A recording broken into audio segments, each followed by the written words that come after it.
Hey guys, the real Randy Chavez here, coming at you with a Tesla stock video. Um, there's a bunch of really smart people like the Troy Teslike that I had mentioned, and then Rob Maurer from Tesla Daily Podcast.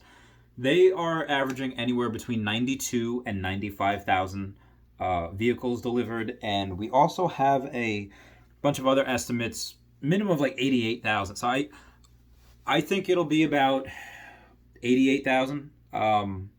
That's probably, again, just trying to be conservative, of delivered vehicles for Q2. Obviously, production is going to probably be a bit more than that, but as far as delivered vehicles, that's really what I would say. And I'm not a professional, I'm not an analyst, but this is just numbers that people are coming up with, and you could go look at them. Tesla Daily Podcast.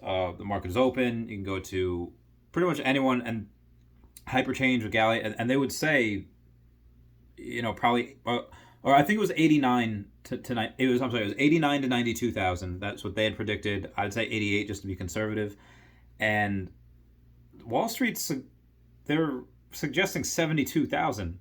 Like, that's their average of what they're predicting. And there's so much data available. I have no idea why they're predicting that. Maybe a bunch of people on Wall Street are finally, you know what? Maybe Tesla's a good stock. Maybe Tesla's doing this. Let's just say our estimates are really low. We'll buy it all up tomorrow, and then when they release the numbers that they blew past it by like 15,000, we'll be like, oh, hey, this is great, and the stock will rally, and it was a bump and sell, a bump and run.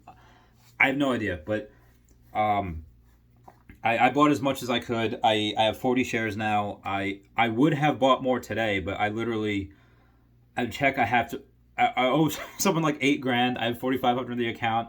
I wrote a check for 4. I'm like, I swear I'll get you the extra, from a disbursement check I'm getting on Monday, plus another 3. I'll get it to you by next week, plus another like 1,500 that I owe him. So I'll get it to him next week, and he's cool with that. He's a good dude. But yeah, I if I had any extra money, I would be putting it into Tesla right now, because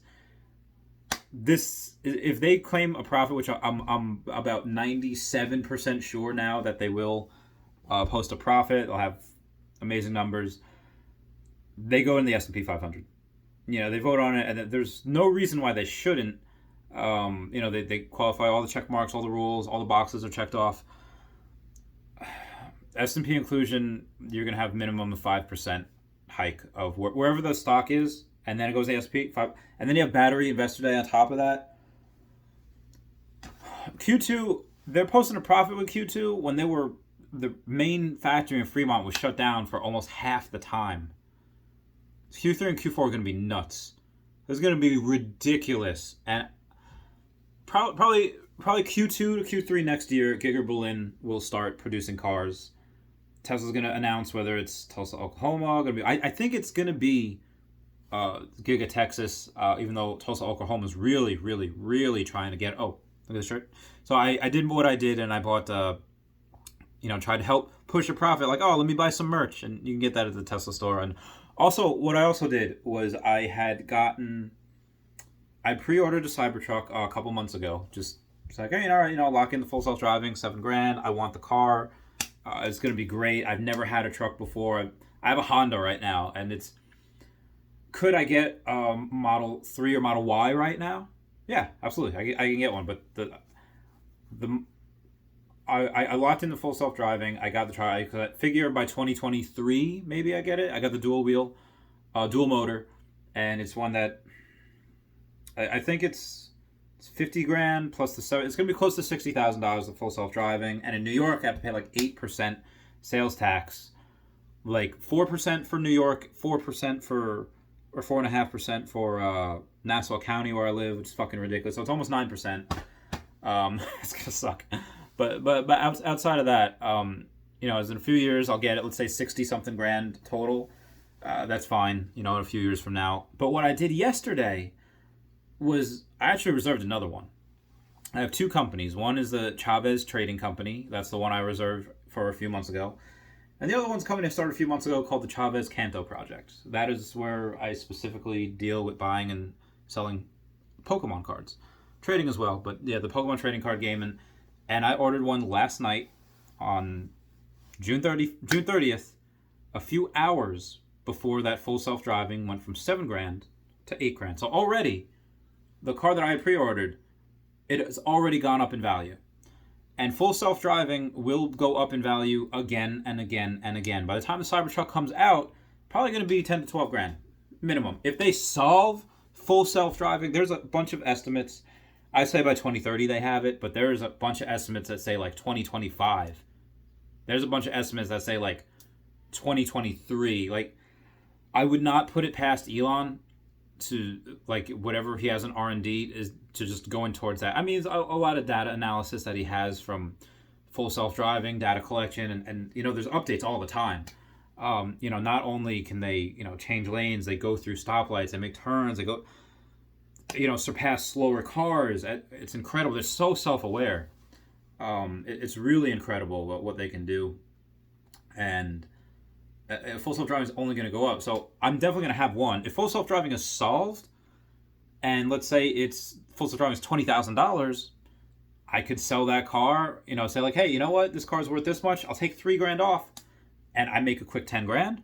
Or I could just use it as a robo-taxi. If full self-driving's on, and it's like, okay, make me an extra, $30,000 a year or whatever it is. The truck will pay for itself inside of 3 years, and the rest is just gonna be profit. Yeah, that's as far as stocks where I think it'll go. Again, not a professional. This is just my opinion. There's a bunch of estimates now, including Kathy Wood from ARK Invest, that says like, okay, bear case 1,500 by 2025, bull case is 15,000 by 2025, but most likely it's gonna be about $7,000 a share. That is heckin' ridiculous. And that's, yeah. That's, and 7,000 a share is not including full self-driving. That's just Tesla ramping up, having its factories. They get the battery cost down, profits go up, and they're able to put factories up in a very timely manner, which they did in Shanghai. They're definitely doing it in Giga Berlin, for next year, and they're gonna have to do it in Austin or Tulsa. Eventually, when will I ever sell? If the thesis changes and you have something where it is Elon walks away, they have all the things that they need, and they start putting dividends in, I'll sell then. It's like $20,000 a share. I mean, there's a couple of people saying like, okay, with 20 million robo taxis on the road, and Tesla's taking a bunch of that, and full self-driving's done, software updates, and they're doing 20 million cars a year. They're thinking that with 800 billion in free cash flow, that the stock could be worth $100,000. That would be insane. But Tesla now is worth more than Exxon. Tesla is worth it. There's nowadays. When we were younger, people also used to, like, my parents used to say, like, if I would leave a light on, like, what are we, Rockefellers? No, turn the light off. And they would turn the light off. Oh God, I need it. And I feel like in the future, people, it's like, what are we, Musks? What are we, Elon Musk? We have Elon Musk money. I think he's already pretty much a household name. Basically, Rockefeller, the oil got so big, they had to break it up into a whole bunch of different companies because, like, it's too powerful. Eventually, will they do that with Tesla? Because Elon Musk and Tesla just own everyone. Self-driving, electric, energy, there's battery chemistry, there's so much to Tesla, and everyone, even Elon Musk said it would be wise to think of us as about a dozen startup tech companies, not as just an automaker. And I got to tell you that makes sense. And they have the pick of the litter they want for engineers. Everyone, the only company that's beating Tesla as far as getting engineers is SpaceX. So Tesla and SpaceX, they have their pick of the litter for engineers. They can pick who they want. Everyone else is just getting bottom of the barrel. So listen, that's it for me. I'm just letting you know, if I do get more money, I'll try to get more Tesla. I don't think a share of Tesla now is worth more than my rent. So it's very hard to justify. It's very hard to afford it, and I'm going to over leverage myself to buy what I bought already, and especially if if they do a split, which they might, Elon Musk even tweeted, someone tweeted at Elon Musk like, hey, would we ever think about doing a split? And he said that's definitely a conversation worth having on Battery Investor Day, which is a shareholder day, which is tentatively September 15th. So that's something that is really interesting. Let's say if they talk about it in September and they do it in Q4 sometime, and let's say by that point it's $2,000 a share, and they only do a 2-to-1 split, it's back down to $1,000 a share. It's like and by the way, splits, like if you go 2-to-1, let's say if you have 10 shares, right? They do a 2-to-1 split. Now you have 20 shares. So is that $1,000 a share? You had 20 shares, or you had 10 shares. Now you have 20 shares at $500 a share, and the idea is that more people can go back in. A lot of people don't want that to happen because they say like, a bunch of day traders are going to get in, people that don't know what they're doing are going to buy it and sell it. It's going to be really volatile. And okay, fair enough. But if something's going to be like, if it's going to be $5,000 a share, and not a lot of people can afford that. Like not, most people can't. The people that have money already, they're not day trading. They're not volatile. They're the people that are smart and intelligent. They're buying and holding. And I really would like to think that other people would listen. The ones that are doing the research, even if they don't have a lot of money, if they're smart and they do the research, that okay, this is a buy and hold company. This company's growing by 40-50% every year. It's going to continue to do so for the next decade. That's what the estimates are. It's a buy and hold company. Again, it's just my opinion. It's just what I'm doing. But if they do and that's just a 2-to-1 split. Let's say if it's 2,500, they do a 5-to-1 split. It goes down to $500 a share. Yes, I will over leverage myself again. Do what I have to do to buy up everything because it'll go there at some point. Either way, that's it. I love you guys. I love you all. You have a good one. Enjoy. We get the numbers tomorrow. Bye, guys.